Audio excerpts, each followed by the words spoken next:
সুপ্রিয় দর্শক শ্রোতা, ব্রিটিশ বাংলা নিউজের লন্ডন স্টুডিও থেকে আপনাদের সবাইকে আমন্ত্রণ জানাচ্ছি আজকের এই লাইভ অনুষ্ঠানে। আশা করি আপনারা বিশ্বের যে যেখানে আছেন, ভালো আছেন, সুস্থ আছেন। এই অনুষ্ঠান জুড়ে সঞ্চালক হিসেবে আপনাদের সঙ্গ দিব আমি এটিএম মনিরুজ্জামান। এখন লন্ডন সময় সন্ধ্যা ৫টা এবং বাংলাদেশ সময় রাত ১১টা। স্থানীয় সময় অনুযায়ী আপনাদের সবাইকে শুভ সন্ধ্যা জানিয়ে শুরু করছি আমাদের আজকের এই অনুষ্ঠান। দর্শক শ্রোতা, আজ আমরা আপনাদের একটি আনন্দের সংবাদ দিতে আয়োজন করেছি আমাদের আজকের এই অনুষ্ঠান। ব্রিটেনে কমিউনিটির বিভিন্ন ক্ষেত্রে সংহতি এবং সেবার জন্য কাজ করায় ব্রিটেনের রানী দ্বিতীয় এলিজাবেথের কাছ থেকে বিশেষ সম্মাননা পেয়েছেন একজন ব্রিটিশ বাংলাদেশী। তিনি এবছরের অর্থাৎ ২০২০-এর ব্রিটিশ এম্পায়ার মেডেল বা বিইএমএ ভূষিত হয়েছেন। তিনি হচ্ছেন মিস্টার ইমরান আহমেদ চৌধুরী। তিনি একজন মুক্তিযোদ্ধা পরিবারের সন্তান, একজন প্রাক্তন সেনা অফিসার এবং ব্রিটেনে একজন সুপরিচিত কমিউনিটি লিডার এবং ব্রিটেনে চ্যারিটি সংস্থা Centre for Policy Promotion and প্রিভেনশনের প্রতিষ্ঠাতা। মিস্টার ইমরান আহমেদ চৌধুরী, আপনাকে স্বাগত এই অনুষ্ঠানে। কেমন আছেন আপনি? ধন্যবাদ মনির। আমি অত্যন্ত আনন্দিত এবং অনুপ্রাণিত যে আপনি আজকে আমাকে আপনার অনুষ্ঠানে আসতে বলেছেন। আমি খুব ভালো আছি, ধন্যবাদ। আজকে এটা আসলে খুবই একটা আনন্দের দিন আমার জীবনের জন্য, কারণ আমি কখনোই কোনো স্বপ্নেও আমি কোনোদিন ভাবিনি যে আমি আমার ছোট্ট পরিসরে যে কাজগুলো করি এই কাজগুলোর জন্য যে আমাকে একদিন হঠাৎ করে out of the blue, absolutely completely out of the blue, আমাকে ক্যাবিনেট অফিস থেকে ফোন করে যখন বলল যে ব্রিটিশ প্রধানমন্ত্রী আপনার নাম এই উপাধির জন্য হার ম্যাজেস্টি দি কুইনের অফিসে প্রেরণ করবে, আপনি কি এই এই এই পদবিটি বা এই পদকটি নিতে রাজি আছেন কিনা? যদি রাজি থাকেন তাহলে আমরা প্রধানমন্ত্রীর অফিস থেকে আপনার নামটা কুইনের অফিসে পাঠাবো। এটা আমার জীবনের, আমি মনে করি স্বাধীনতা যুদ্ধে বিজয়ী বাংলাদেশ পাওয়ার পরে এটা মনে হয় আমার জীবনের সবচেয়ে বড় প্রাপ্তি। এবং আমি আজকে আসলে খুবই আনন্দিত, অনুপ্রাণিত, উদ্বেলিত এবং বিমোহিত। অনেক ধন্যবাদ। আমরা আসলেই আমরাও আনন্দিত এবং ব্রিটিশ বাংলা নিউজের পরিবারের পক্ষ থেকে এবং আমাদের দর্শক শ্রোতাদের পক্ষ থেকেও আপনাকে কংগ্রাচুলেশন। এবং আমরাও আনন্দিত এবং আশা করি বাংলাদেশের বাঙালিরা বিশ্বের যে যেখানে আছে তারা সবাই আনন্দিত হবেন এবং বিশেষ করে ব্রিটিশ বাঙালিরা তারা অবশ্যই গর্ববোধ করবে আপনার জন্য এমন একটি সুন্দর খবরের জন্য। তো এরপরে আমরা আসলে আপনি তো যে কাজগুলোর জন্য এই পুরস্কারটি পেয়েছেন, হ্যাঁ? সেটিও কমিউনিটির জন্য করেছেন বিভিন্ন সময় এবং অনেক বছর ধরেই। এবং আপনার একটি প্রতিষ্ঠান আছে যেটির মাধ্যমে আপনি করছেন। আসলে তো সমাজের কোন ক্ষেত্রে আপনি কোন সেক্টরে আপনি এই সমাজসেবামূলক কাজগুলো করেছেন, বা আপনি একটু বলতেন যদি কাইন্ডলি আমাদের দর্শকদের উদ্দেশ্যে। যা আপনাকে এই সম্মাননা নিয়ে আসলো প্লিজ। অ্যাকচুয়ালি জিনিসটা হচ্ছে কি যে আমি যখন এদেশে এসছি, আমি ছোটবেলাতে যখন আমি অ্যাকচুয়ালি আমার সমাজ সেবার হাতে খড়ি হচ্ছে যখন আমি 1971-এ লিবারেশন ওয়ারের সময় আমরা আমাদের বাড়ি থেকে বিতাড়িত হতে হয়েছিল পাকিস্তানি বর্বর বাহিনীর আক্রমণ থেকে নিজের জীবন রক্ষা করার জন্য। তো অনেক কষ্ট করে আমরা ভাই বোন এবং আম্মা মিলে আমরা অনেক কষ্টে ইন্ডিয়াতে যে হাজির হলাম, ইন্ডিয়া আগরতলাতে। ওখানে যাওয়ার পরে আমরা কয়েকদিন পরে একটা রেফিউজি ক্যাম্পে গেলাম। তো ওই রেফিউজি ক্যাম্পে যখন ছিলাম তখন আমি 11 বছর বয়স ছিল আমার। তো তখন ওই রেফিউজি ক্যাম্প থেকেই আমার জীবনের সমাজসেবা শুরু, কারণ আমি ছিলাম আমার পরিবারের 5 জনের ওই পরিবারের সক্ষম পুরুষ, 11 বছর বয়স্ক একজন। কারণ আমার আব্বা ছিলেন ইপিআরে, উনি সিলেটের এখনকার যে বর্তমান সিলেট ডিভিশন, এই সিলেট ডিভিশনের মধ্যে প্রথম আমার বাবা, আমার আব্বা ফজলুল হক চৌধুরী, মেজর ফজলুল হক চৌধুরী, উনি ইপিআরের শমশেরনগর এয়ারপোর্টে উনি প্রথম বিদ্রোহ করেন। তো উনি বিচ্ছিন্ন এবং মুক্তিযুদ্ধে রিফিউজি ক্যাম্পে যাওয়ার কয়েকদিন পরে আমার ভাইজান, বড় ভাই শহীদ বাবুল, সে হঠাৎ করে একদিন বলল, আমার মা বলল যে তোমরা যদি এইভাবে ঘরে বসে বসে খাও আর ঘুমাও তাহলে বাংলাদেশ কিন্তু জীবনেও স্বাধীন হবে না, গো এন্ড ফাইট। তো আমার ভাই চলে গেল। যাওয়ার পরে আমি ওই বিভিন্নভাবে সামাজিক কর্মকাণ্ডের সাথে জড়িয়ে পড়লাম। ওটা আমি পরে বলবো কি করেছে আমি স্বাধীনতা যুদ্ধের সময়। তো এখন যেটা হচ্ছে যে এই দেশে আসার পরে আমি অনেক অনেক কিছুই করেছি, কিন্তু তার মধ্যে যেটা আমি মেইনলি ছিলাম যে আমি সবসময় চাই যে আমি বাঙালি কমিউনিটির সাথে যাতে আমি চাকরি বা কাজ করতে পারি বা ব্যবসা করতে পারি। তো সেই জন্য আমি সেই 1990, 91, 92 থেকেই আমি বিভিন্নভাবে কমিউনিটির সাথে জড়িত। তো হুম, পরে যখন আমি নিজস্ব ব্যবসা শুরু করলাম, তখন আমি চিন্তা করলাম যে এখন তো আমার হাতে একটু অবসর সময় আছে। তো যেহেতু ব্যবসাটা ইভিনিং বেসড ছিল, তো আমি দিনের বেলা আমি বসে থাকতে পছন্দ করি না। তো আমি বিভিন্ন কর্মকাণ্ডের সাথে ইনভলভ হলাম, যে এদেশের বাচ্চাদেরকে বাংলা শিক্ষা দেওয়া। তারপরে আমাদের বাঙালি কমিউনিটির অনেকেই আছে যে তারা আপনার ইংরেজি ভাষায় খুব একটা প্রফিশিয়েন্ট না। তাই আমি বিভিন্ন কোর্ট কাচারি, আদালতে, জব সেন্টারে এবং বিভিন্ন জিপি হসপিটালে, জেলখানায়, যেখানে যেখানে বাঙালিদের দোভাষীর প্রয়োজন ছিল, সেই দোভাষী হিসেবে প্রথমে বেশ কতদিন কাজ করেছি। নরিচ থেকে শুরু করে, ওল্ডহাম থেকে শুরু করে, কার্ডিফ থেকে শুরু করে সব জায়গাতে আমি এবং to be honest with you, এগুলো আমি পার্সোনাল রেফারেলে যেতাম, যার জন্য হুম, আমি গভর্নমেন্টের কাছ থেকে কোনো পয়সা করে নিতাম না। আমি এখনো কোনো আমার আমার কমিউনিটি কাজের জন্য আমি কখনো কারোর কাছ থেকে কোনো পয়সা নেই না। এটা আমার আমার আয়ের একটা উদ্বৃত্ত অংশকে আমি এই কাজে ব্যয় করি। তো আমি হুম, বিভিন্নভাবে, যেমন মনে করেন যে উম, আমি আমি একমাত্র ব্যক্তি যে 2000 সালের 1 জানুয়ারিতে লন্ডনে সোনার বাংলা নামে একটা রাইস আমি ইন্ট্রোডিউস করেছিলাম। তারপরে 1999-এ যখন বাংলাদেশের ক্রিকেট টিম প্রথম ওয়ার্ল্ড কাপ ক্রিকেটে খেলতে আসলো, তখন ওই ক্রিকেট টিমকে আমি স্পন্সর করার ব্যবস্থা করে দিয়েছিলাম, বিকজ আমি ওই কোম্পানিতে চাকরি করতাম তখন। এবং হুম, আমি বাংলাদেশের ক্রিকেট টিমকে 20,000 পাউন্ড একটা স্পন্সর মানি এনে দিতে পেরেছিলাম, যেটা নাকি আর কারোর পক্ষে সম্ভব হয়নি। তো এরপর থেকে যখন আমি আরেকটু বেশি ক্লোজ হলাম এবং লন্ডন থেকে নর্থ হ্যাম্পটনে মুভ করে চলে আসলাম, তো তখন থেকে আমি দেখতে লাগলাম যে আমাদের কমিউনিটিতে আসলে এটা কাউকে অফেন্ড করার জন্য বলবো না, বাট আমাদের কমিউনিটিতে একটু ডিট্যাচড হয়ে যাচ্ছে। আমাদের বাঙালিত্বটা কেমন জানি হারিয়ে যাচ্ছে। বাঙালিত্ব হারিয়ে যদি আমরা ইংলিশত্ব গ্রহণ করতাম, তাহলে হুম, এটা তেমন কোনো একটা ব্যাপার ছিল না। কিন্তু আমরা বাঙালিত্ব হারিয়ে একটা ভিনদেশী একটি শত্রু গোষ্ঠীর আহ, ভোল আমরা গ্রহণ করতে যাচ্ছি, আমার কাছে কেন জানি মনে হলো।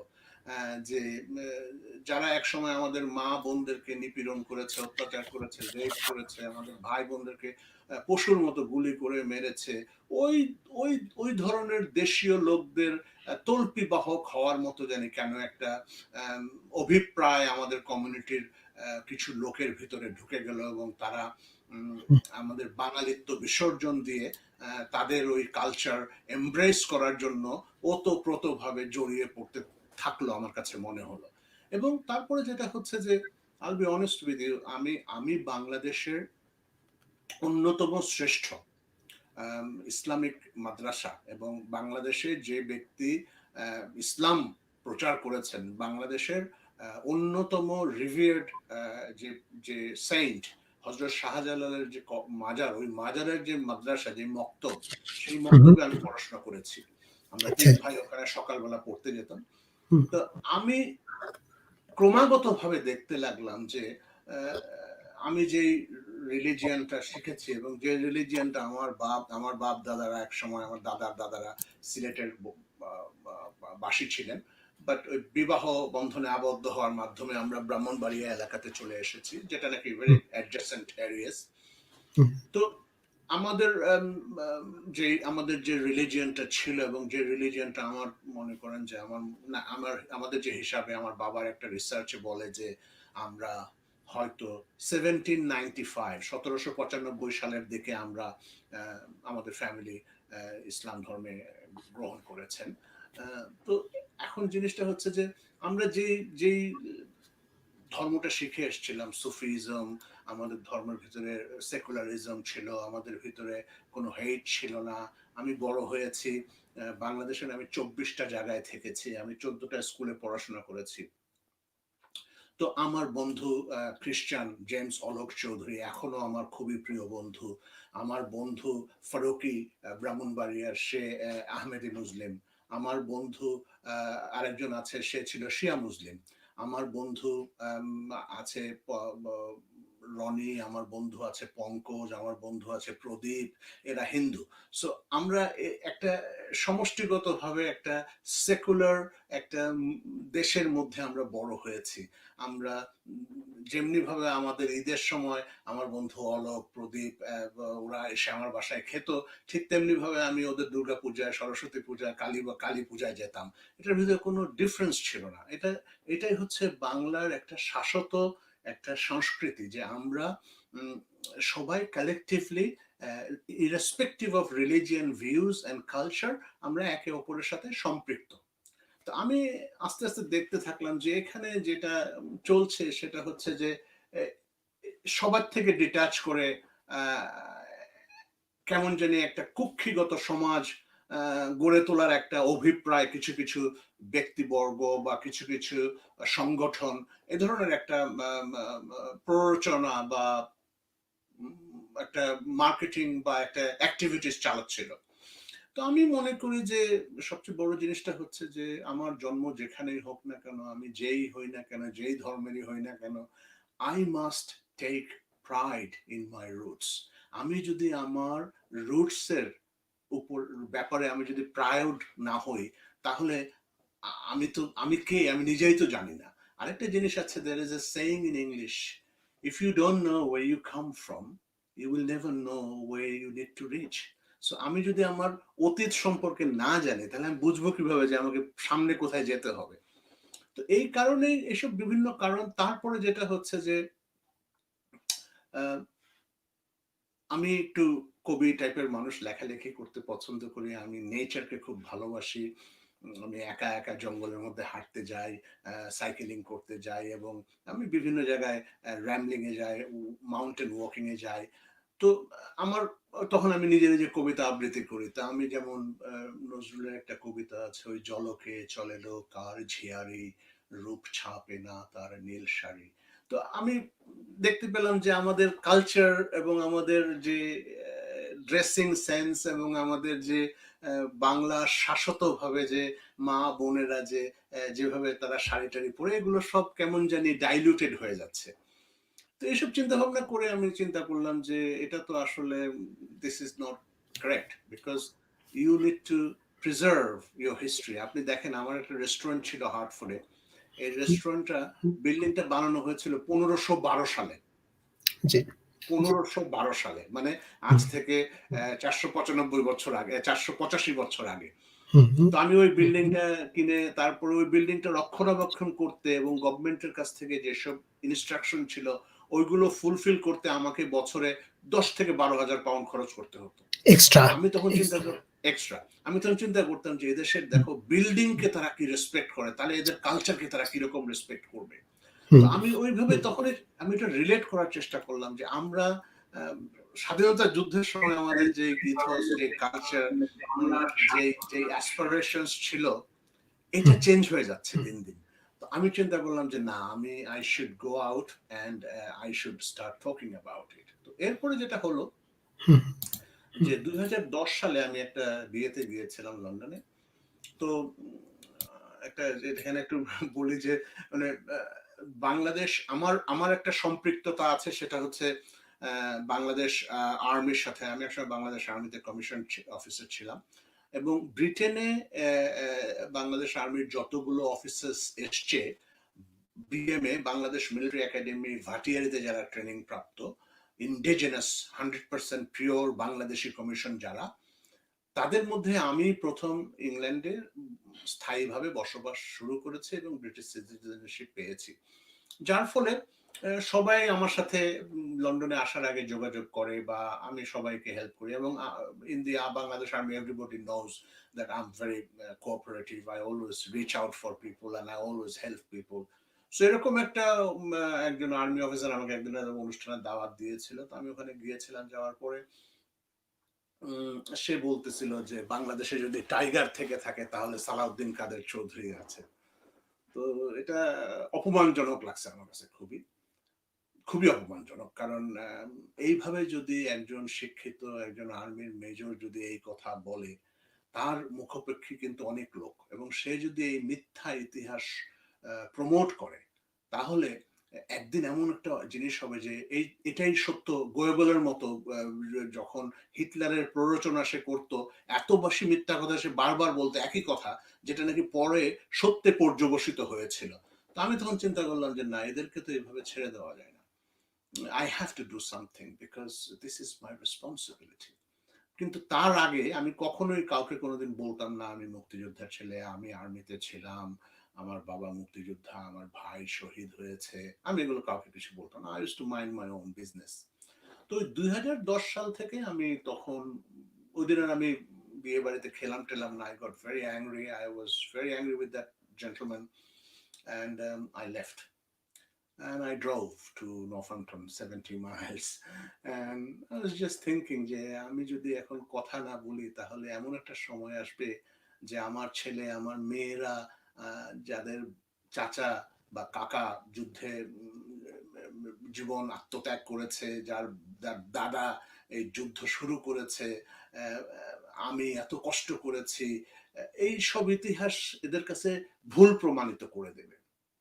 তাই তখন আমি চিন্তা করলাম যে এখন থেকে আমি নিজের প্রচেষ্টায় আমি একটা ক্যাম্পেইন করব, যেটা করে অ্যাটলিস্ট বাঙালি যারা ছেলে মেয়ে third generation, fourth generation, second generation আছে, তাদেরকে আনবায়াসড, কোনো পলিটিক্যালি মোটিভেটেড না, আনবায়াসড ট্রুথটা বলবো তাদের কালচার সম্পর্কে, তাদের ঐতিহ্য সম্পর্কে, তাদের হিস্ট্রি সম্পর্কে, তাদের কৃষ্টি সম্পর্কে, এবং তাদেরকে বাংলাদেশ এবং বাঙালিত্ব শেখাবো, যাতে করে they can feel proud of themselves that we are not just some floating people.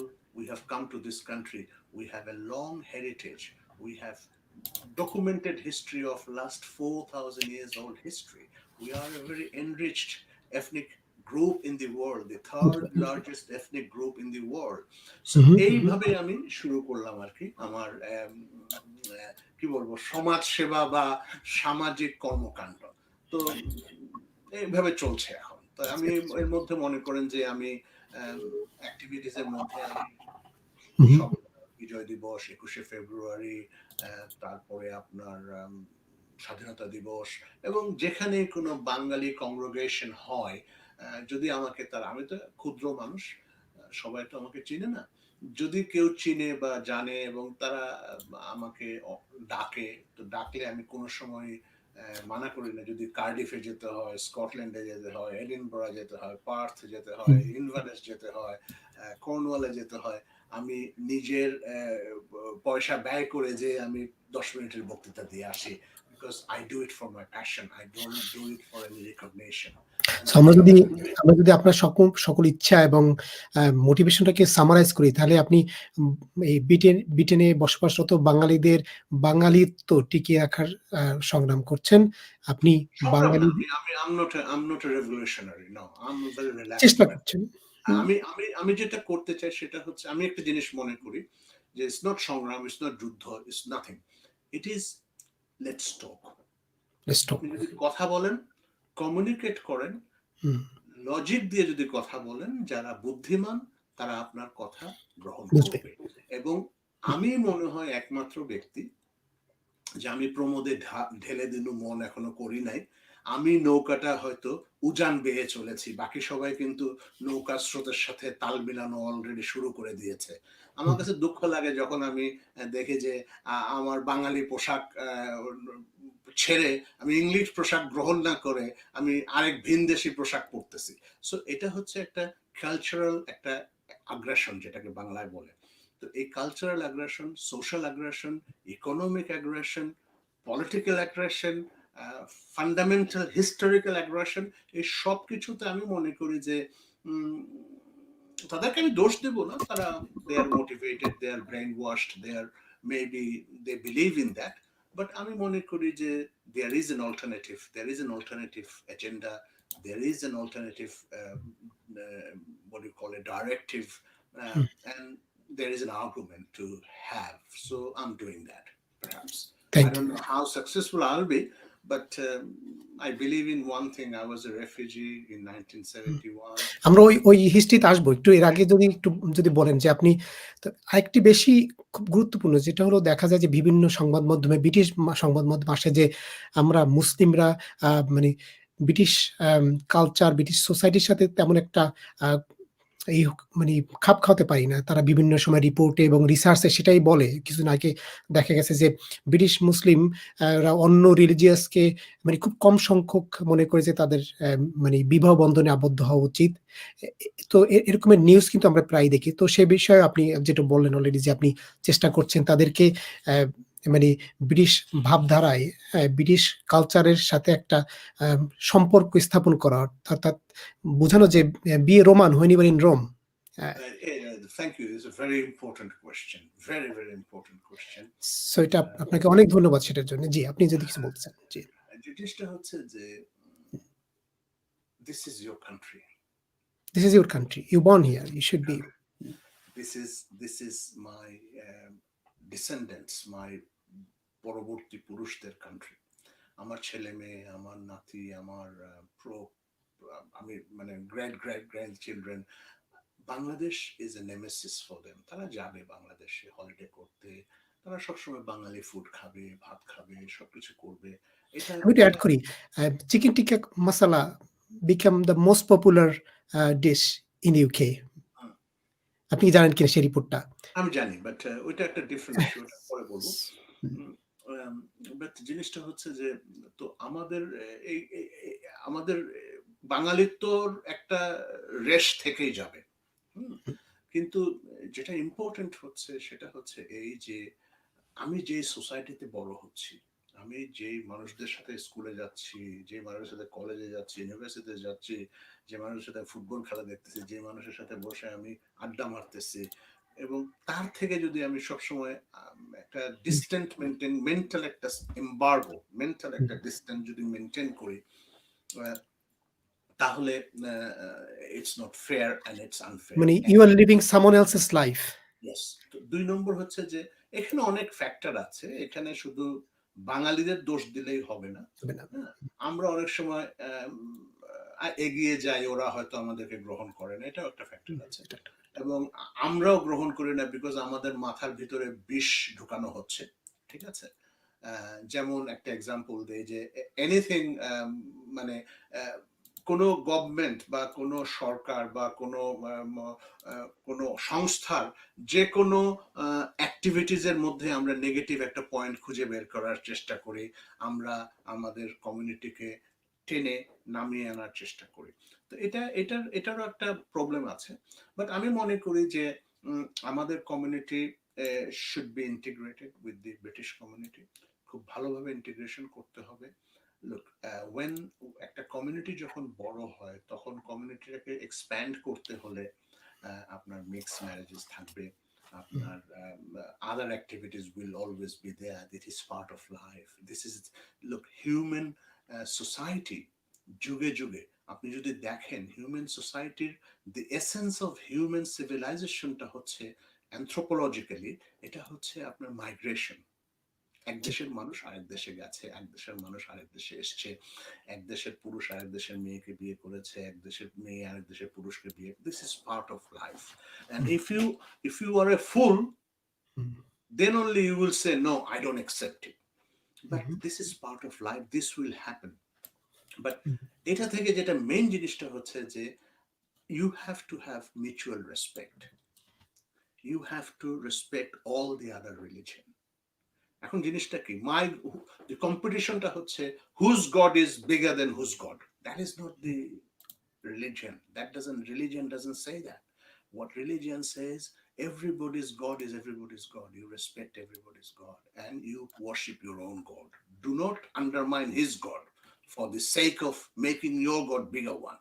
So that is where the problem lies. এবং আমাদেরকে, আমাদের বাচ্চাদেরকে, আমাদের যুবকদেরকে এটা খুব ক্লিয়ারলি বুঝাতে হবে যে this is not what you are listening, this is not the truth. এবং এই অল্টারনেটিভ এজেন্ডাটা বলার জন্য আমি মনে করি আমাদের কমিউনিটিতে এখনো আমার মতো 100-200 লোকের দরকার। আমি একা তো lone ranger, right? You need more 200, maybe 500 more people to say the same thing. But listen, একটা জিনিস আপনাকে বলি, সবাই আমাকে বলে, are you not afraid? I'm not afraid. Why am I afraid for? Truth বলতে যদি afraid হতে হয়, then it is better not to be alive, you know. I would rather die, but I will continue and persevere to tell the truth. জিনিসটা হচ্ছে যে আমি তো কাউকে ক্ষতি করছি না। You do your business, right? Everybody is allowed to do their business. But what I'm saying is, let's not pollute. আপনি জোর করে মস্তিষ্ক পলিউট করবেন না। Let the kids, let the children decide which way they want to go. But you teach them everything, every culture, every ethos, every social practices, every food habits, every dressing habits, every recollection with your society. I mean, in the sense that আমরা বাঙালি, right? আমরা এই জমিনটাতে বসবাস করছি, জানি যে কালকে সকালে flood এসে আমার ভাষায় নিয়ে যাবে, তারপরেও কিন্তু নদীর একদম মুখের মধ্যে গিয়ে আমরা ঘর বানাইছি। দ্যাট ইজ আমি যেখানে আমি পানি দেখে গাড়ি থামায় 2 লাইন কবিতা পড়ি, because we are so ingrained with water, green scenery, বাংলার এই যে শাশ্বত একটা কালচার, এর থেকে মানে এমন দেশটি কোথাও খুঁজে পাবে না কো তুমি, সকল দেশের রানী যে সে আমার জন্মভূমি। And if I can't take pride, if my children cannot take pride where his grandfather or father come from, then it's no point living a life. অনেক ধন্যবাদ স্যার। একটি মানে আমরা জানি যে আপনি অবশ্যই এক্সাইটেড কখন আপনি পুরস্কারটি আনতে যাবেন বা মেডেলটা আনতে যাবেন। আমরা জানি যে করোনার জন্য হয়তোবা এটা একটু নরমাল ওয়ে এর চাইতে একটু অন্যভাবে করা হতে পারে। সো আপনি আসলে কবে যাচ্ছেন আপনার মেডেলটা আনতে? জানি না। অ্যাকচুয়ালি আমি মানে এটা কি হবে আদৌ তাও জানি না, কারণ গত বছর তো হয় নাই। গত করোনার জন্য সামারেরটা ওই কুইন্স বার্থডেটাতে হয় নাই। লাস্ট কুইনের যে 2টা-3টা হয় নাই এখনো আমার মনে হয়। তো ইটস নট ইম্পর্টেন্ট। হলে হবে, যাব, এটা কোনো ব্যাপার না। বাট জিনিসটা হচ্ছে যে এগুলো হচ্ছে একটা উদ্দীপনার ব্যাপার। মনে করো, এটা উদ্দীপনা হচ্ছে যে আমি গতকালকে যা করছিলাম আজকেও তাই করছি, কিন্তু গতকাল থেকে আমি আজকের আমার রিকগনিশনটা পাওয়াতে আমার অ্যাক্সেলারেশন, আমার ভেলোসিটি এবং আমার উদ্দীপনাটা একটু বেড়ে গেছে, রাইট? একটা রিকগনিশন পাওয়া কিন্তু একটা বিরাট ব্যাপার, এটা আপনাকে বুঝতে হবে। যে আমি বাংলাদেশের একটা জন্মগ্রহণকারী, আমি জীবনেও কোনোদিন, আমার দুঃস্বপ্নেও আমি কোনোদিন ভাবি না যে আমি কোনোদিন বিদেশে যাব, কারণ আমার মতো আয়াসী মানুষ এই পৃথিবীতে আর নাই।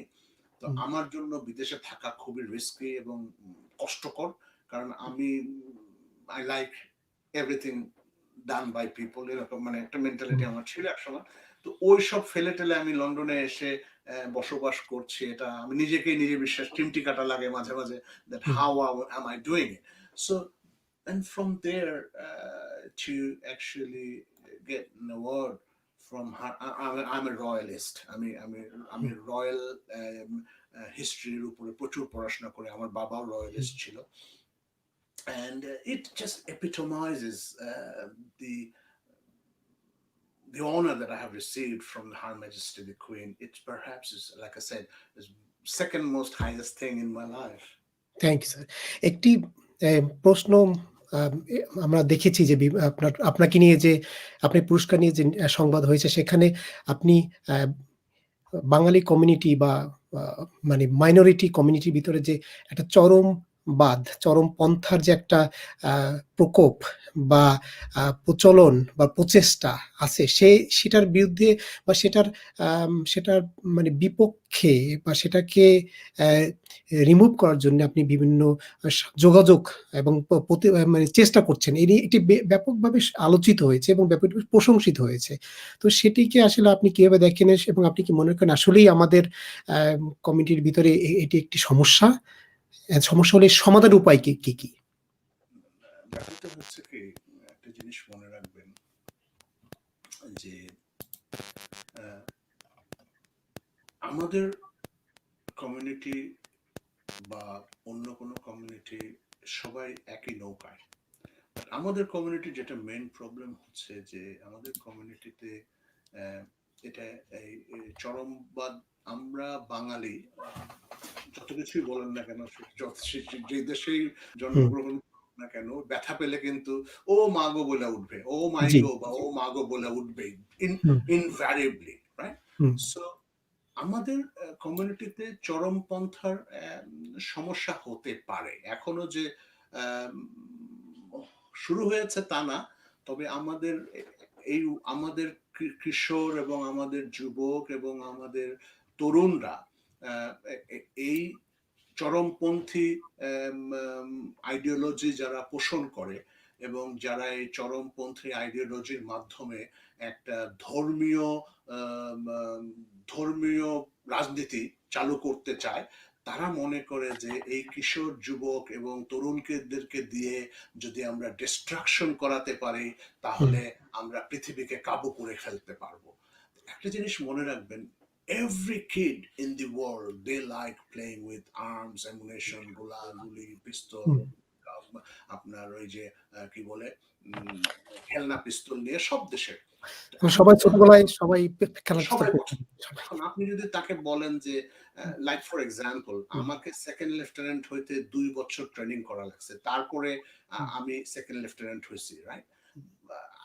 তারপরেও আমার রেস্ট্রিকশন ছিল, আমি পকেটে করে তো গুলি নিয়ে আর গান নিয়ে ঘুরতে পারবো না। আর হুম, আপনাকে যদি আমি প্রলোভন দেই যে তুমি আমাদের সাথে যোগদান করো, তাহলে হুম, তুমি পকেটের মধ্যে 3টা পিস্তল, ব্যাগের মধ্যে AK-47, তুমি হুম, রাকসাকের মধ্যে 14টা বোম নিয়ে ঘুরতে পারবা। হুইচ তরুণ উইল নট বি এলিওর্ড, আমাকে বলেন। এবং হুম, তাদেরকে বলতেছে, মিথ্যা কথা বলতেছে যে হুম, তুমি যদি মৃত্যুবরণ করো তাহলে তুমি এই হবা, লফটি একটা ড্রিম দেখাচ্ছে। হুম, একটা জিনিস মনে রাখবেন যে তরুণদের যেটা মেন সমস্যা, আইডেন্টিটি ক্রাইসিস। ওকে, তরুণরা বাইরে, সে তার নাম হচ্ছে বাড়ি, আব্দুল বাড়ি, ওর বন্ধুরা বলে I Barry, right, he is a Barry. Okay, ঘরে গেলে কিতাবাটা আব্দুল বাড়ি বা এই বাড়ি তুই কি করতেছিস এদিকে আয়। So he can't communicate with his parents, the communicate, parents don't understand him, he doesn't understand the parents. বাইরে গেলে তার এক ধরনের চরিত্র, ঘরের ভিতরে ঢোকার পরে তার চেহারাটা ডিফারেন্ট। এই যে সে তো মনের ভিতরে হি ইজ ইন এ গুলিস্তানের ট্রাফিক জ্যামের মধ্যে পড়ে আছে যে আমার hmm, where is my hmm, identity, who am I. So এই যখন একটা ফ্রাস্ট্রেশন, তারপরে এডুকেশনালি সে যখন ডিপ্রাইভড হয়ে যায়, সে যখন ঘরে দেখে যে বা বাড়িতে যদি দেখে যে ওভার ক্রাউডেড, যেই বাসায় থাকার কথা 4 জন, এখানে যদি 9 জন হয়, স্বভাবত ভাবেই তার অবস্থানটা খুবই প্রেকারিয়াস। হুম, সো এই পরিপ্রেক্ষিতে সে যখন দেখে যে বাইরে গেলে it is easy to earn money, আমাকে matric, intermediate, GCSE, A level করা লাগবে না, আমি যদি এই ধান্দা করি I will make more money. So everybody gets enticed to do these things। তারপরে যখন আপনি এই এই খেলাটাকে যখন আপনি ধর্মীয় রাজনীতির মোড়কে পেঁচিয়ে যদি ওদের কাছে প্রজেক্ট করেন, তখন চিন্তা করবে ও উইন উইন সিচুয়েশন, রাইট? তাতে কি হয়েছে, let's do it. And every child, every youth, every man in their certain age is a little bit rebellious. You was there, everybody. But এখানে যেটা হচ্ছে যে, যেমন আমাদের বাংলাদেশের কথাই আমি আপনাদের বলি, আমি আপনাকে বলি, আমি যখন বাংলাদেশে বড় হয়েছি, বাংলাদেশে যখন আমি স্কুল কলেজে পড়াশোনা করেছি, I will be honest with you, আমার বাংলাদেশে কোনো রোল মডেল ছিল না। কারণ ওই যারাই রাজনীতি করতো তারাই বলতো চলো দরজা ভাঙো, গাড়িটা উড়ায় দাও, ওইখানে চিকা লেখো, ওই জালো, ওয়াপদা জালো, আগুন জ্বালো, এটা হলো কমন না ডায়ালগ, তাই না? ওয়াপদা বিল্ডিং এ নতুন নতুন ইয়ে করছে, চুনকাম করছে ওয়ালের মধ্যে, চলো আজকে রাত্রে যায় চিকা লিখে দেবো, ওইটা সুস্থটা নষ্ট করে দেওয়া, তারপরে গাড়ি ভেঙে ফেলা। বাট আমরা এগুলোর থেকে দূরে ছিলাম, কোনোদিন পলিটিক্যালি ইনভলভ হইনি। এর কারণও ছিল অনেক, বৈষয়িক ব্যাপার স্যাপার ছিল, সামাজিক ব্যাপার ছিল, পিতামাতার অনুশাসনের ব্যাপার ছিল, যার জন্য এগুলোতে আমরা কেউ ইনভলভ হয়নি। কিন্তু আপনি যদি, যেহেতু ঘরে গেলে আমার সবকিছু ছিল, so if my house was loving and affectionate and all the amenities are there, তখন আমি বাইরে যাব না, আমি ঘরে থাকতে পছন্দ করব, ঠিক আছে? তো এই জিনিসগুলো, এটা দেখেন, এটা শুধু যে আমি যে মানে উগ্রপন্থার কথাই বলবো না, এখানে দেখেন এইভাবে আমাদের তরুণ তরুণীরা ড্রাগের সাথে ইনভলভ হয়ে যাচ্ছে, এটাও কিন্তু সেম অঙ্ক, সেম।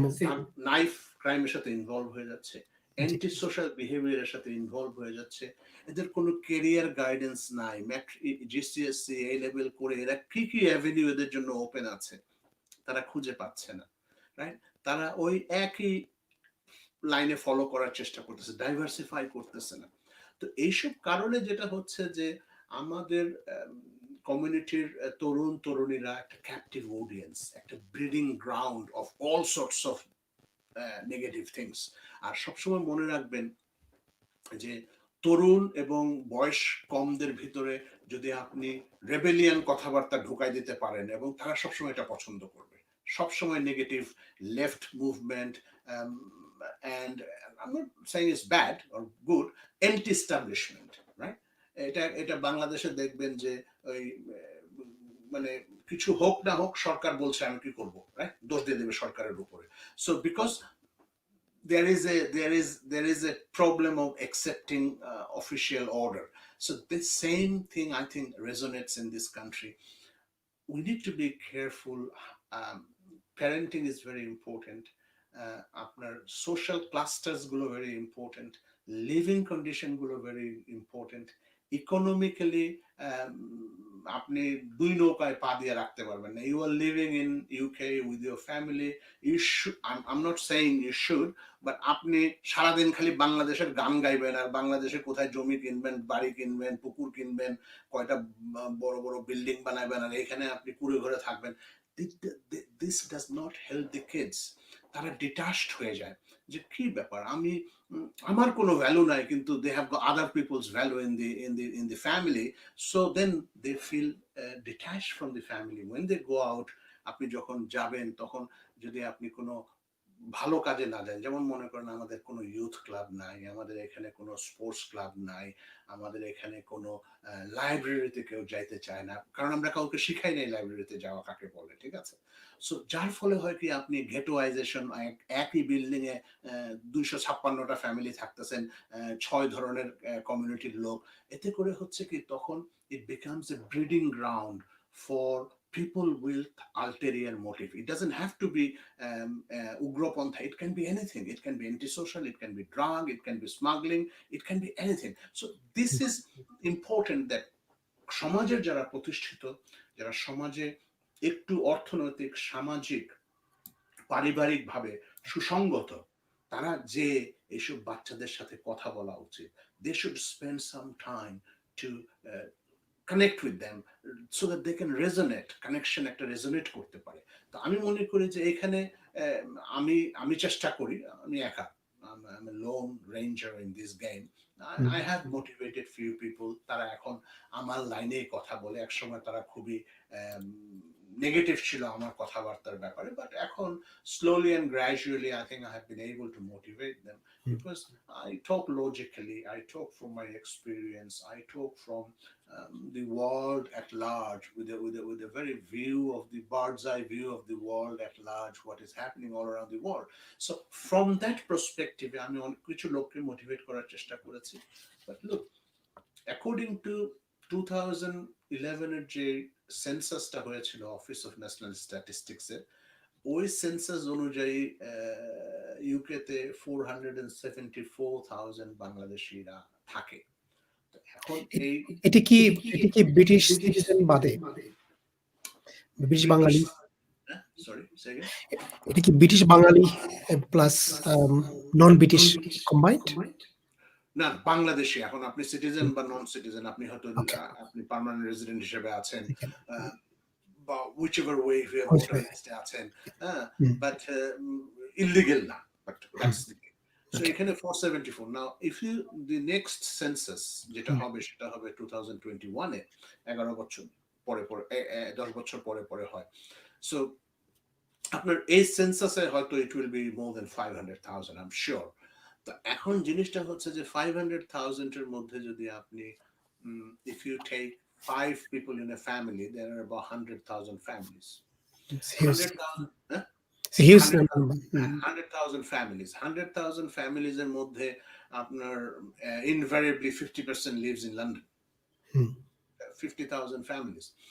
এখন এই 50,000 ফ্যামিলিজে আপনি যদি অ্যাট এনি গিভেন টাইম, যে কোনো সময় যে কোনো দিনে আপনি বাঙালি কমিউনিটির অ্যাটলিস্ট 200 থেকে 250,000 বয়েজ অ্যান্ড গার্লস আর either going to primary school, secondary school or university, 250,000 easily.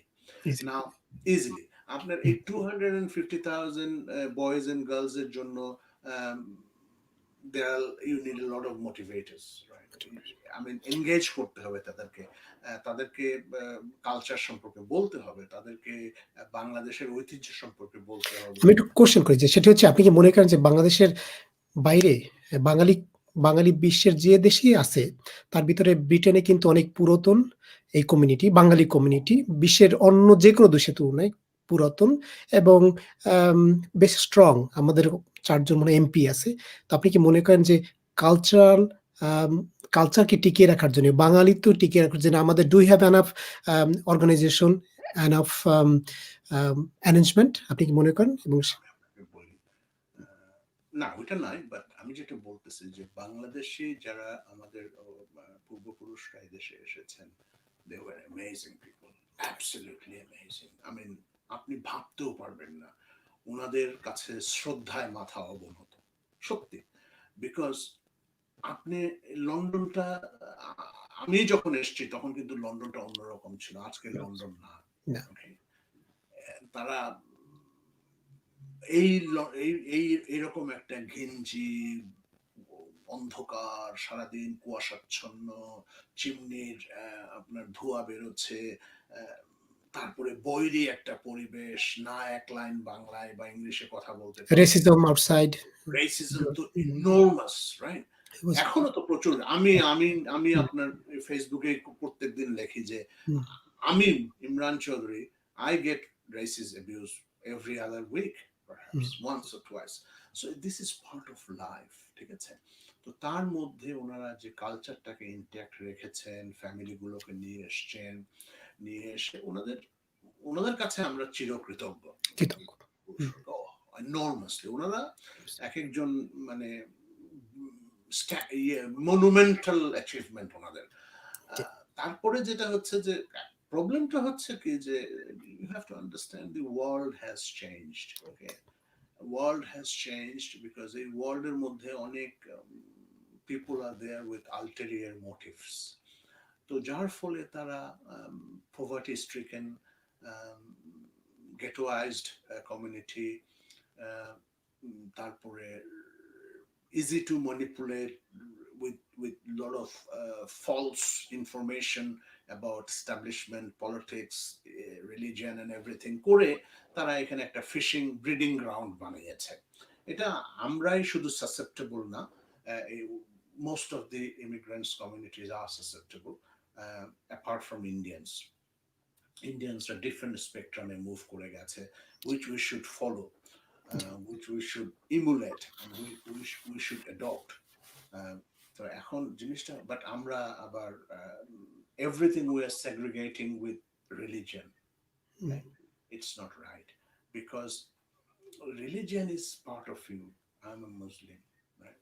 You can see my Quran at the back, I read it whenever I get time. Hmm, This is my inspiration, right? But I'm not dogmatic, I am open for receiving other information and respecting everybody else.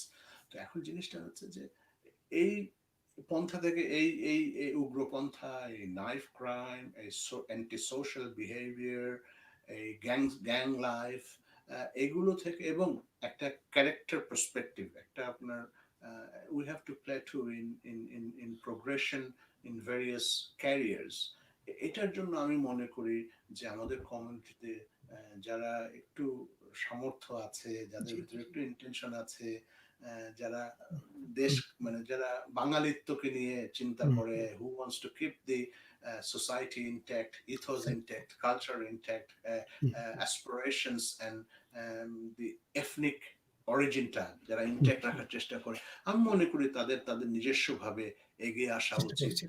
এবং কিছু কাজ করলে আমি মনে করি we will shine like nobody's business. I mean, বাঙালি কমিউনিটির যে কি অ্যাচিভমেন্ট, এটা আপনি যে একটু আগে বলেছেন chicken tikka masala, it is a big achievement, it is a mammoth achievement.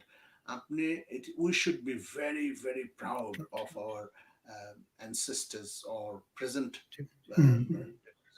protagonists who are engaged in the restaurant trade. It is a landmark achievement. But at the same time, we have not been able to, I don't think we have been able to utilize that achievement in the full steam ahead. I mean, I don't know. আরেকটি প্রশ্ন, সেটি হচ্ছে আপনি যে বললেন যে আমাদের আসলে এই যে নেক্সট জেনারেশনকে বাঙালিত্ব বা বাঙালি বা সঠিক পথে রাখতে হলে আসলে একটি রোল মডেল দরকার। সেই রোল মডেল কিন্তু আমাদের অনেকজনই আছেন। আপনি কি মনে করেন আসলেই কি তারা রোল মডেল পাচ্ছে? বা আসলে কি আমাদের কিছু করা উচিত? মানে খুব সংক্ষিপ্ত যদি একটু বলতেন। কারণ আমাদের প্রায় শেষের কাছাকাছি চলে আসছে। আমি শুনেন, ব্যাপারটা হচ্ছে যে রোল মডেল আছে, রোল মডেল কে ঢুকতে দেওয়া হয় না অনেক সময়, ঠিক আছে, এখানে বাধা আছে। বাট আমি আজকে লিখছিলাম ফেসবুকে যে when the going gets tough, the tough only gets going. You will get hard problem, but you have to move forward. আরেকটা জিনিস হচ্ছে যে আমি মনে করি যে ইউকে এবং ইংল্যান্ডে আপনি যদি ফ্যামিলির সাপোর্ট না পান, আমি আজকে যা করছি এই জন্য আমার ওয়াইফের কাছে আমি প্রচন্ড ভাবে কৃতজ্ঞ। সে যদি আমাকে অনুপ্রেরণা না দিত আমি করতে পারতাম না। আমি যখন রেস্টুরেন্ট ছিল আমার, আমি বিভিন্ন মিটিং এ চলে যেতাম বিকালবেলা, শুক্রবারে শনিবারে আমার কমিউনিটি মিটিং, তারপরে আপনার রেস্টুরেন্ট অ্যাসোসিয়েশনের মিটিং, তারপরে আপনার কনজারভেটিভ পার্টির মিটিং, তার স্কাউটিং এর মিটিং, তারপরে আপনার পুলিশের আমি একটা অর্গানাইজেশনের সাথে ইনভলভ আছি, এগুলোর মিটিং। তখন আমার 16 বছরের মেয়ে, আমার 14 বছরের ছেলে এবং আমার ওয়াইফ আমার রেস্টুরেন্টে যে হেল্প করতো। So look, it needs a collective cooperation from the member of the family. If you are not united, you will never achieve anything. So these things we need to overcome, and I think there is opportunity, and we can make Bangladeshi community in UK a role model community, and we can thrive enormously. Our boys and girls can join the army, navy, air force. You know, they can join. I mean, we're only doing few professions, although now people are coming out, but we need to reach out to those schools and colleges and go out and talk to them, motivate them, give them career guidance, find out who is interested in what his aptitude is, and accordingly give him some career tips that go for this, go for that. And we need facilities, we need positive youth clubs, positive, not aggressive things. We need positive youth club. We need role models to go and give public speakings. We need to take them out for team building. We need to teach them their Bengali, teach the Bengali core culture. আমাদের এক্সিবিশনের মতো করতে হবে। এগুলো অনেক কাজ করার আছে, এবং আমি মনে করি আমরা যদি কয়েকজন একসাথে হই, I'm 60 years old, but I'm not old, right?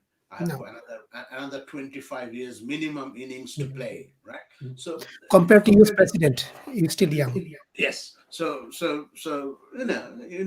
you are never too old, you know. So unless you have medical problem, but It is God who will decide what will happen. But what I'm saying is যে আমি দেখতে চাই আমার বাংলাদেশি বাংলাদেশি বলবো না আমি আসলে বাঙালি বাঙালি। okay Bengali community we should thrive in the United Kingdom and we should become a role model for others to see and emulate and that would be I think a fantastic And we already future. did. We did many Doing achievement things, in yes, many we have achieved so sector, many. politics, Oh, enormous. business, enormous. enormous মানে আমাদের ছেলে মেয়েরা খুবই ভালো করছে যারা করছে যা কিন্তু আমাদের ছেলে মেয়েরা খুবই খারাপ করছে যারা তারা খারাপ করছে করছে। এবং হ্যাঁ সেটির নাম্বারটা খুব বেশি। আমাদেরকে এটা একটু ব্যালেন্স হুম, করতে হবে এবং যার জন্য আমি মনে করি আমি তো ক্ষুদ্র মানুষ হ্যাঁ চেষ্টা বাট যারা আমার থেকে সবাই। অনেক বুদ্ধিমান ভালো সফল প্লিজ এগিয়ে আসুন জি। Let's make Bengali proud thank you thank you sir. আর জাস্ট লাস্ট কোয়েশ্চেন, আপনি তো বলছিলেন যে আপনি ৭১ এর সময় আপনি ইন্ডিয়াতে ১১ বছর বয়সে অনেক মাস ছিলেন। সেই স্মৃতিটি আপনি কি এখনো কেমন লাগে? এবং আপনি একজন শহীদ মুক্তিযোদ্ধা পরিবারের সন্তান। আপনি কেমন ফিল করেন? সেই পরিচয় আপনাকে কেমন ফিল করায়? এবং আমি 1970 একটু রিলেট করি যে আপনি আপনার বাবা, আপনার ভাই যে জন্য দেশের জন্য প্রাণ দিয়েছে, আপনি কি বর্তমান বাংলাদেশকে যদি কম্পেয়ার করেন, সেটি কি আপনি পাচ্ছেন বা কোন জায়গায় সমস্যাটা? এটি আমাদের লাস্ট প্রশ্ন হয়তো। look I don't want anything from Bangladesh no. This is my country hmm, I love it purely deeply and you wouldn't understand how deep my love is. This is my country. I saw it unfolding in front of my eyes. Uh, my contribution, my family's contribution, this was the need of the hour. এটা সময়ের প্রয়োজন ছিল ঠিক আছে আমরা করেছি কিছু পাবার জন্য না আমার ভাই নিহত হয়েছে ঈদের দিন তারা মেরে ফেলেছে আমার ভাইকে অত্যাচার করে আমার বাবা ১৬৪টা অপারেশন করেছে এই ৯ মাসের যুদ্ধে উনি তিনি আর্মির ছিলেন, তাই না? ইপিআরে ছিলেন উনি এপিআর আচ্ছা। ২৭শে মার্চ থেকে শুরু করে ১৫ই ডিসেম্বর পর্যন্ত সিলেট মুক্ত হওয়া পর্যন্ত উনি ১৬৪টা অপারেশন খুব ডকুমেন্টেড মানুষ ছিল ওই যে ওনার মেডেল গুলো আমার পিছনে আছে আমাকে অনুপ্রেরণা দেয় প্রত্যেকদিন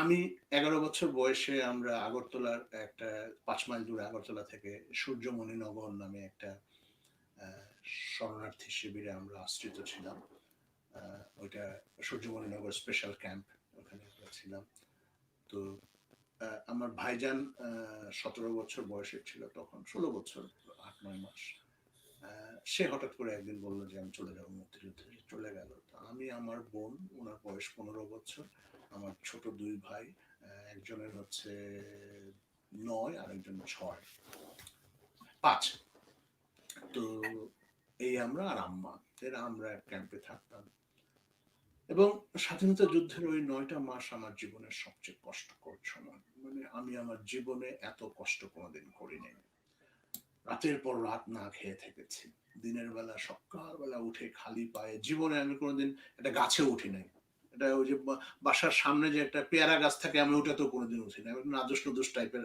আয়েসি একটা মানুষ ছিলাম ওই মানুষ রাত দিনের বেলা জঙ্গলের মধ্যে এত বড় বড় বড়ই গাছের কাটা কি বলে বেল গাছের কাটার মধ্যে খালি পায়ে হেঁটে হেঁটে যে জোক সাপ শিয়াল তারপরে আপনার কি বলে যে শুয়োপোকা এগুলোর মধ্যে যে আমি লাকড়ি কেটে নিয়ে আসতাম বাসার জন্য মানে আমাদের রুমের জন্য যেখানে আমরা ছিলাম refugee life is not luxury, it's just basic. রেশনের লাইনে দাঁড়িয়ে থাকতাম সকাল থেকে সন্ধ্যা পর্যন্ত বিকালে অনেকদিন রেশন পাইনি এর মধ্যে আমরা একটা সাংস্কৃতিক দল করলাম সাংস্কৃতিক দল করে আমরা বিভিন্ন মুক্তিযোদ্ধা ক্যাম্পে ক্যাম্পে আমরা যে গান গেতাম নাটক করতাম আমার বোন আমি আমার আরেক বন্ধু আছে ঢাকায় মেজর আশিস আমার খুবই প্রিয় বন্ধু মারা গেছে ২ বছর আগে আপনার এই যে বর্তমান যে আইনমন্ত্রী যে আছে ছোট ভাই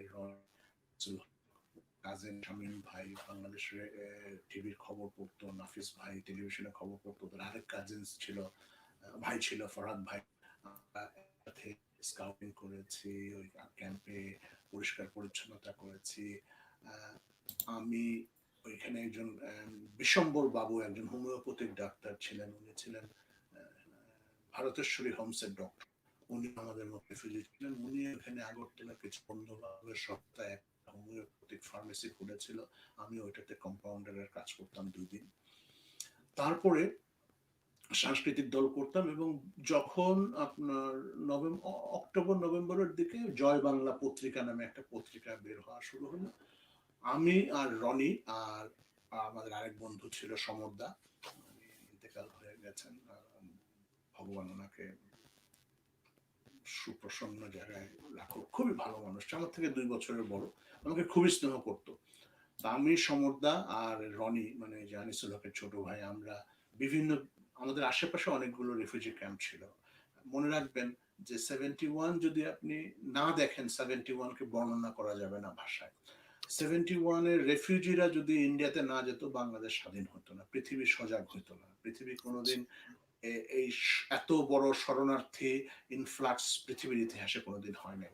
তো আমাদের আশেপাশে কোটি লক্ষ লক্ষ মানুষ, আগরতলার ত্রিপুরাতে 6 লক্ষ মানুষ ছিল, আর আমরা রেফিউজি ছিলাম মনে হয় 8 লক্ষ, মানে জনগণের থেকে রেফিউজি সংখ্যা বেশি।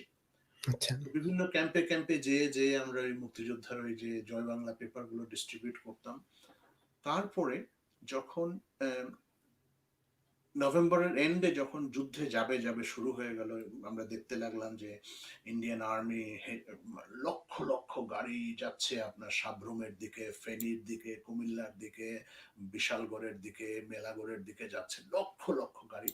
তখন আমাদেরকে শেখ ফজলুল হক মনি, উনি আসতেন আমাদের ক্যাম্পে সবসময়, এবং ওনার খুবই নিকটতম সহচর ছিল আমার এক কাকা, আজিজ কাকা, মুজিব বাহিনীর, উনি কসবা এবং ব্রাহ্মণবাড়িয়া মনে হয় কুমিল্লা ডিস্ট্রিক্টের হেড ছিল, I don't know, he was a big man. উনি এসে আমাকে আর রনিকে 10 টাকা দিয়ে বললো যে তোমরা আজকে থেকে আগরতলাতে আখাউড়া রোড একটা জাংশন আছে, ওইখানে দাঁড়িয়ে দাঁড়িয়ে ইন্ডিয়ান লোকদেরকে এটা বিলি করবো, বাঙালিদেরকে না, এই ব্যাপারটা ইন্ডিয়ানকে বিলি করবো, আর বলবা যে আমরা ভাই খুব শিগগিরই চলে যেতেছি, যুদ্ধ শুরু হয়ে যেতেছে, পাকিস্তান বাহিনী হারে যেতেছে, আজকের তাজা খবর, আজকের তাজা খবর। ইন্ডিয়ান লোকদের যাতে করে ওদের মতো মত মানে মতবাদ আমাদের স্বাধীনতার পক্ষে রাখার জন্য আমরা এটা করতাম। কারণ তারা অবশ্যই হয়তোবা তারা টায়ার্ড হয়ে গেছিল, এত মানুষ তাদের। ইন্ডিয়ান জনগণের কাছে আমি আজীবন কৃতজ্ঞ। যখন মুসলিম পাঞ্জাবিরা, পাকিস্তানিরা আমাদের মুসলমান আমাকে যখন গুলি করতেছিল, ও পাঞ্জাবি যখন বলতেছিল আল্লাহু আকবার আর গুলি করতেছিল, আর আমি চিল্লাচ্ছিলাম লা ইলাহা ইল্লা আনতা সুবহানাকা ইন্নী কুনতু মিনাজ জালিমিন, কত মিলিয়ন বার যে পড়েছি এটা আমি ভাষায় এক্সপ্লেন করতে পারবো না। কিন্তু তখন আমরা এক মুসলমান যখন আরেক মুসলমানকে মারতেছে, আমরা ইন্ডিয়ার হিন্দুদের কাছে গেলাম, এবং ওরা আমাদেরকে ওপেনলি ওপেন আর্মে গ্রহণ করে নিল, থাকার জায়গা দিল, বাসস্থান দিল, আমাদের কোনো কাপড় চোপড়, আমরা এক কাপড়ে বেরিয়ে গেছিলাম ব্রাহ্মণবাড়িয়া থেকে, আমাদেরকে কাপড় দিয়েছে, ঘরের ঘর দিয়েছে, বাসন কোসন দিয়েছে, লেপ তোষক দিয়েছে। মানবতা যখন ধর্ম মানুষকে ডিভাইড করে, মানবতা কিন্তু মানুষকে একত্রীভূত করে, বুঝতে পেরেছেন? সো এরপরে যখন যুদ্ধটা চরম পর্যায়ে চলে গেল 6 তারিখ থেকে, তখন আমি, আমার বোন রনি, সমরদা, মিতা ভাবি, আর নামগুলো মনে নেই, আমরা তখন আগরতলা একটা হসপিটাল আছে, জিবি হসপিটাল, খুব নাম করা হসপিটাল, ওই হসপিটালে একটা ডেডিকেটেড ওয়ার্ড ছিল, ওটার নাম ছিল জয় বাংলা ওয়ার্ড। এই জয় বাংলা ওয়ার্ডে আপনার মুক্তিযোদ্ধা, যুদ্ধাহত মুক্তিযোদ্ধাদেরকে চিকিৎসা করা হতো। তো আমরা ওই জয় বাংলা ওয়ার্ডে মুক্তিযোদ্ধাদেরকে, আমি, আমার বোন, আমার ফ্রেন্ড, 2 ফ্রেন্ড, আমরা আরো কয়েকজন ভলেন্টিয়ার্স ছিলাম, আমরা প্রত্যেকদিন একটা পিক আপ গাড়ি আসতো আমাদের ক্যাম্পে, আমাদেরকে নিয়ে যেত, আর রাত্রেবেলা আমাদেরকে নামিয়ে দিত। তো আমরা ওইখানে যে আপনার ক্যাপ্টেন সুজাত আলী ছিলেন আমার একজন পেশেন্ট, তারপরে এখন কুমিল্লার খুব নাম করা একজন মুক্তিযোদ্ধা বাহার ওনার নাম, উনি বীর প্রতীক, সিভিলিয়ান মুক্তিযোদ্ধা, উনি আমার পেশেন্ট ছিল 39 নম্বর বেডের। এই পেশেন্টদেরকে আমরা ওষুধ খাওয়াতাম, তারপরে ব্যান্ডেজ চেঞ্জ করতে সহায়তা করতাম, টয়লেটে নিয়ে যাওয়ার ব্যবস্থা করতাম, অনেক সময় বেড প্যান নিয়ে আসতাম, এবং নার্সদেরকে সহায়তা করতাম। এইভাবে করতে করতে, এবং 16 ডিসেম্বর যেদিন হয় ওই দিনও কিন্তু আমি হসপিটালে ছিলাম, এবং হসপিটালে বসেই শুনেছি যে বাংলাদেশ স্বাধীন হয়ে গেছে। এবং ওই হসপিটাল থেকে আমরা ওই গাড়ির জন্য আর অপেক্ষা করি নাই। আমি, আমার বোন, আমার ওই বন্ধুরা মিলে আমরা 5 মাইল দৌড়ে চলে আসছি বাসায়, মানে ক্যাম্পে। আচ্ছা। তারপরের দিন তো বাংলাদেশে চলে এসেছিলাম। সো এই স্বাধীনতা যুদ্ধের এই কষ্ট এবং এই স্মৃতি, স্মৃতি এবং এই এই যে প্রেরণা মানবিক প্রেরণা বিপর্যয়, হুম, মানবিক এইটাই চিন্তা আমাকে ধাবিত করেছে আপনাকে আজকে আমি এই কাজটা করি। হুম, এইটাকে, এই অনুপ্রেরণাটা কিন্তু স্বাধীনতা যুদ্ধ। স্বাধীন যুদ্ধ। আমি হুম, রাজনৈতিকভাবে আমি কোনো দলের না, আমার হুম, পিতাও কোনো দলের না, আমার ভাইজানও কোনো দল করতেন না। হুম। বাট আমরা স্বাধীনতার শক্তি, আমরা স্বাধীনতা, বিশ্বাসী। হুম, হ্যাঁ, আমরা চিন্তা স্বাধীনতা চেতনায় এনে বিশ্বাসী। দিতে সহায়তা করেছি এবং স্বাধীনতার সাথে যারা আছে আমরা হুম, তাদের সাথে একাত্মতা ঘোষণা করব। ঠিক আছে? Thank you sir. জি, এখানে যেটা জিনিসটা হচ্ছে যে আমি সংগ্রামী না, আমার পক্ষে সংগ্রাম করা সম্ভব না। I am intellectual, I can write, I can hmm, talk, I can help, but I'm not there to বিপ্লবী stabilize. নয়। না, হুম, আমি কোনো শান্তিকে বিঘ্ন করব না। I love হুম, শান্তি। আমার মনের খুব একটা শান্তিপ্রিয় মানুষ আমি। হুম, আমি মনটাকে শান্ত রাখতে চেষ্টা করি এবং আমি চিন্তা চেতনায় এবং আমার ভাবনায় আমি সবসময় শান্তিকে প্রমোট করি। Thank thank you you. Sir. আরেকটি জাস্ট 30 সেকেন্ড আপনি তো এবার করোনার ব্রিটেনে মহামারীর সময় এবং এখনো আপনি অনেক চেষ্টা করছেন মানুষকে সচেতন করার জন্যে, মাস্ক দিচ্ছেন এবং সেগুলো সেগুলোর জন্য আমরা আমাদের কমিউনিটির পক্ষ থেকে আপনাকে ধন্যবাদ জানাই এবং আ আমরা আশা করি আপনি এখনো চালিয়ে যাচ্ছেন। সো আপনারা জানেন যে আমরা সেকেন্ড ওয়েভ আছি, খুবই খারাপ অবস্থা। সো আপনি আ মানে শেষ বার্তা যদি আমাদের দর্শকদের উদ্দেশ্যে বাঙালি কমিউনিটি, ব্রিটিশ বাঙালি কমিউনিটির উদ্দেশ্যে যদি কিছু বলতে চান, তারপরে আমরা বিদায় নেব অনুষ্ঠান থেকে। প্লিজ। খুবই ইম্পর্টেন্ট এবং আমি কিন্তু এই করোনাতে আমার এক পার্টনার আছে, বিজনেস পার্টনার, নাজ ইসলাম। আমরা দুজনে একদিনও ঘরে বসে থাকি নাই, কিছু না কিছু করেছে আমাদের সম্পর্কে। ফেসবুকে অনেকেই মন্তব্য করেছে, কেন তোমরা বাইরে যাও, কেন তোমরা এটা করো, কেন আমরা যদি বাইরে না যেতাম তাহলে অনেক কিছুই হতো না, অ্যাটলিস্ট নর্থ হ্যাম্পটনে। আমরা বাঙালিদের ভিতরে আমি আর সেই মনে হয় সবচেয়ে বেশি প্রোঅ্যাক্টিভ ছিলাম। জি, একটা জিনিস হচ্ছে যে এই করোনা ভাইরাসে আমাদের বাঙালি কমিউনিটি কিন্তু হেভিলি সাফার্ড হয়েছে, সাফার করেছে। হেভিলি সাফার্ড হয়েছে। এবং আমি বিজনেস জানতাম, এবং লাইফ লস ২ টাই। আমি প্রথম থেকেই আপনার ওই এক্সারসাইজ করার ভিডিও টিডিও আমার ইউটিউবের মাধ্যমে, আমার ফেসবুকের মাধ্যমে আমি বলেছি যে you need to build resilience, you need to be stronger, you need to have vitamin D and hmm, all of that. But এটা হয় নাই। বাট যেটা হচ্ছে যে এটার মধ্যে অনেক আপনার ব্যাড পাবলিসিটি চলতেছে। যেমন এখন একটা নতুন জিনিস আসছে যে হালাল হারাম। সরি, হালাল না হারাম, টিকা জিনিসটা টিকা হলো হালাল একটা, হারাম। মানে হুম, বাজে কথা, রাইট? হুম, আগে বাঁচতে হবে। হুম, আর এইগুলো কোত্থেকে আসে আমি বুঝি না। I don't understand. Look, it is, humanity is at risk. Okay, our future generation is at risk. আমি আজকে দোকানে গিয়েছিলাম, আমি কথা বলতেছিলাম, আমি বলতেছিলাম যে my wife cannot talk to me, I think she is in a meeting, she's busy working from home. এবং আমি বলতেছিলাম যে আমারও লেখালেখি বেড়ে গেছে অনেক বেশি। একটা ছেলে তখন বলতেছিল, ইমরান ভাই জানেন, উম, আজকে 9 মাস হয়ে গেছে আমার কোনো চাকরি নাই, আমি ক্যাব চালাতাম লন্ডনে, ব্ল্যাক ক্যাব, আমি বেকার, আমি এখন মুখাপেক্ষী হয়ে পড়েছি আত্মীয় স্বজনের পয়সা এবং গভর্নমেন্টের পয়সার উপরে। তা আমি, মানে আমার চোখ দিয়ে পানি চলে আসছে। এখন জিনিসটা হচ্ছে যে the whole community is suffering. আমাদের হুম, রেস্টুরেন্ট গুলো সাফার করতেছে, আমাদের বাচ্চাদের স্কুলে যেতে পারতেছে না, ঘরগুলোতে ওভার পপুলেটেড পিপল অনেক বাসায় আছে, এতে করে সাংসারিক প্রবলেম হচ্ছে। তারপরে আমরা নিয়ম মানতেছি না এবং আমরা মনে করতেছি যে আমরা খুব strong, nothing is hmm, going to happen. The community need to understand that the pandemic does not know your color, your religion. religion, or your size of your body. এটা বাতাসে ঘুরে বেড়াচ্ছে। So hmm, don't go out please if you don't have to, and hmm, stay at home এবং ল break করো না। আমাদের একটা tendency আছে ল ব্রেক আপডেট করা, করার। right? We always look for the shortcut. আমার সাথে যারা মিশে তারা আমাকে একদম পছন্দ করে না, কারণ আমি ওই লর বাইরে কিছু করতে চাই না দেখে তাদের কাছে আমি খুব একটা পছন্দনীয় ব্যক্তি না।